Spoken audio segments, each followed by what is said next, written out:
Hi there, booktube. Still wearing my Harry Potter outfit. Still my eyes are all red because allergy, and yeah, that's not very fun, but this is it. We will go with it. And today I'm here because I really wanted to share finally with you my most anticipated releases of this spring of 2020. I'm a bit late with this video, but somehow it happened, and so here I am sharing it in the middle of spring. So some of these already have been released and you already may find them out. Some of these are still not, and I'm not buying them immediately. I'm still very conscious with what books I want to buy immediately and which ones I want to wait, but since I'm on a book buying ban, I will buy them only for my birthday, so I still have time to think if I really want to read a book or not, and in what format I want to read it, so that's very important too.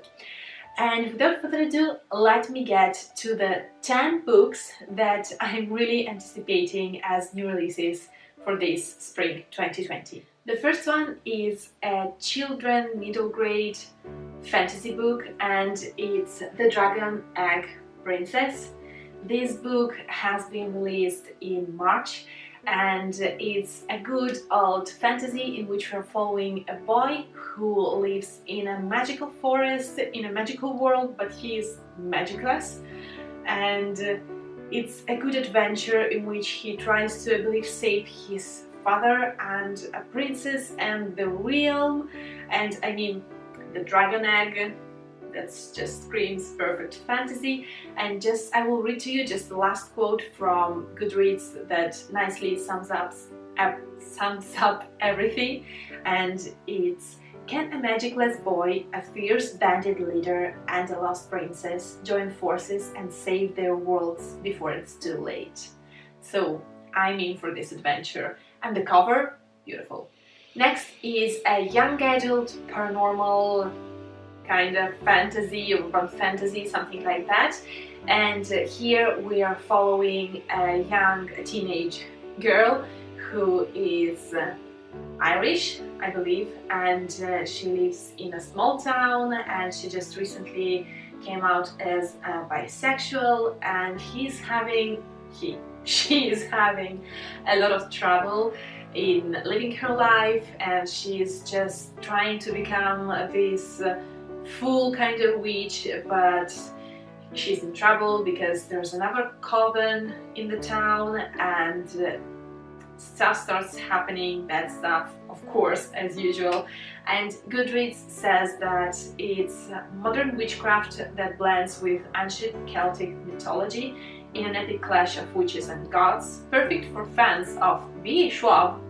Never read anything about B. Schwab, please don't get mad at me.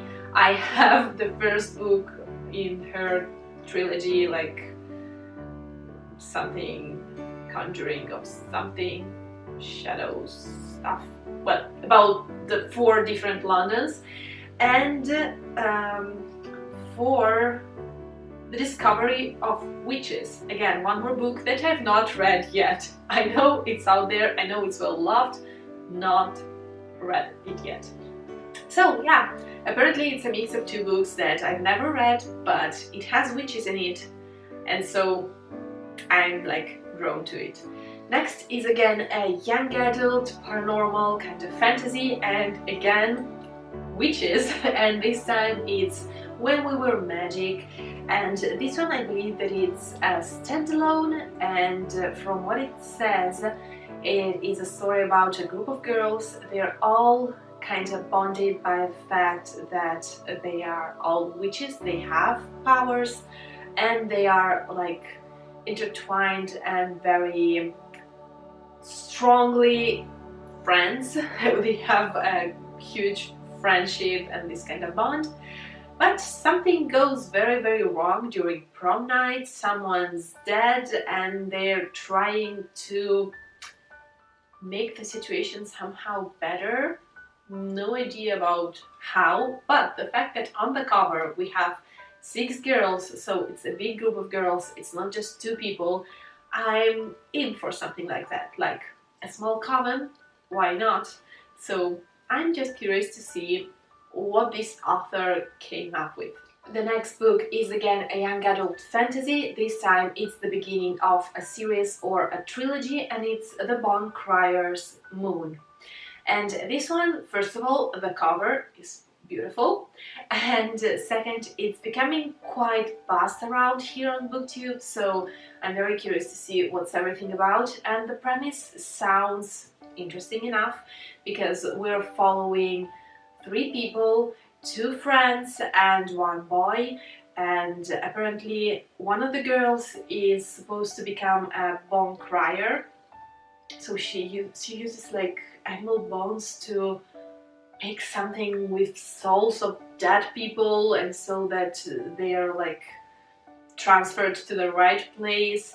And this is sort of very important and sacred job, but in order to become a full bone crier, she needs to kill the love of her life, apparently, and the love of her life is actually someone who is trying to just venge his father, who was killed by a bone crier. And then we have the friend of the girl who just tries to save her and make so that the boy and the girl don't get together or something like that. So the premise is on point for a bunch of angst and for a very nice series if the world is well developed. So we will see if this will stand like the test of time. On a more green note, let's say, I have The Perfect World of Miwako Sumida, and this is a contemporary, and it has kind of a heavy story, so just keep it in mind because we're talking about suicide. And apparently in this book we explore what really happened to a girl who committed suicide and why she decided to do so, while we are just exploring her personality through the eyes of the people left behind. And I know that it's a very heavy topic, it's not for everyone. I rarely read things like that, but being set in Japan, I know that it will sound strange, but somehow all of the books that I read with a similar theme, they always were set in Japan or with Japanese like protagonists or just characters. So I somehow understand it better that way, because maybe some of you may think about 13, the famous book, and that series. I never was interested in that one, never read it, never watched the series. That was not for me. But the way in which usually these things are explored and described in stories that are set in Japan or written by Japanese authors are kind of delicate and different, and they really explore the inner soul of human beings, even if in this case the author is Clarissa Goenawan, so I'm not sure, or better, I don't think that she's Asian. Maybe she is, but I don't think so from the name. So I'm just going in it knowing that it is set in Japan and that it has kind of a hard topic, but when we're exploring just the human nature in a book, I'm kind of drawn to it, so we'll see if I will read it in the future or no. Next one is a fantasy LGBT novella, and it's The Empress of Salt and Fortune. And this one is, first of all, it's a novella, so it's already kind of unique for me. I'm not very used to that kind of format and that kind of length of a story, let's say, so I don't know how I will react to that kind of length. Will it be enough? Won't it be? We will see.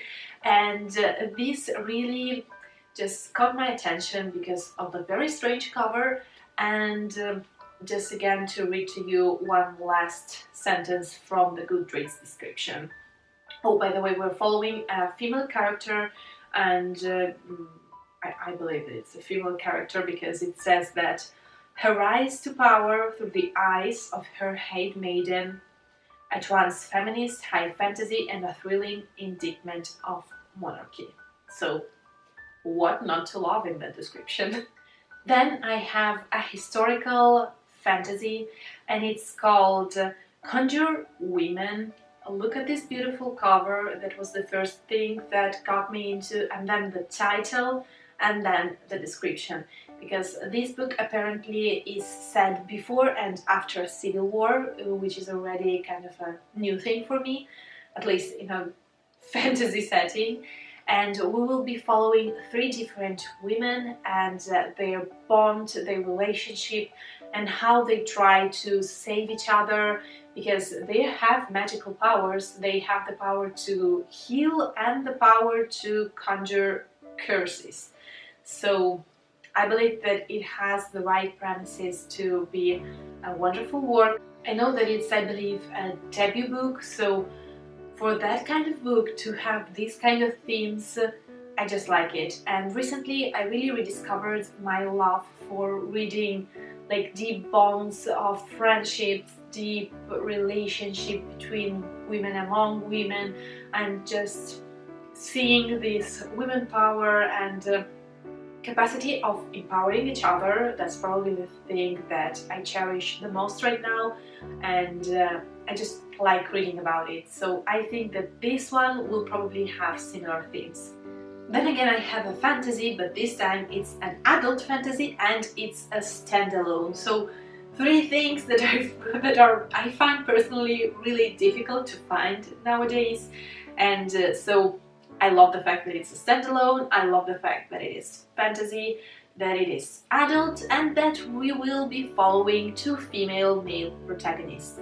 And here the setting is kind of wild and desertic from what I believe to see on the cover and on the description on Goodreads. And these 2 fierce, strong women will be riding monsters through the desert. So what not to love? It will be a wild adventure probably. Then I have If I Had Your Face, and this is a contemporary book that is set in Seoul, in Korea. Seoul, not sure how to pronounce it actually in the correct way in English, nor in Korean, of course, but well, yeah, you get it. And here we apparently are following a tentative friendship among different women, and it says that it's a debut novel that is set in contemporary Korea about 4 young women making their way in a world defined by impossibly high standards of beauty, secret room saloons catering to wealthy men, and strict social hierarchies, and K-pop fan mania. So I'm in for this one. And the very last book that I have is The Gilded Ones. It's again the first one, I don't know if in a series or in just a duology or something like that.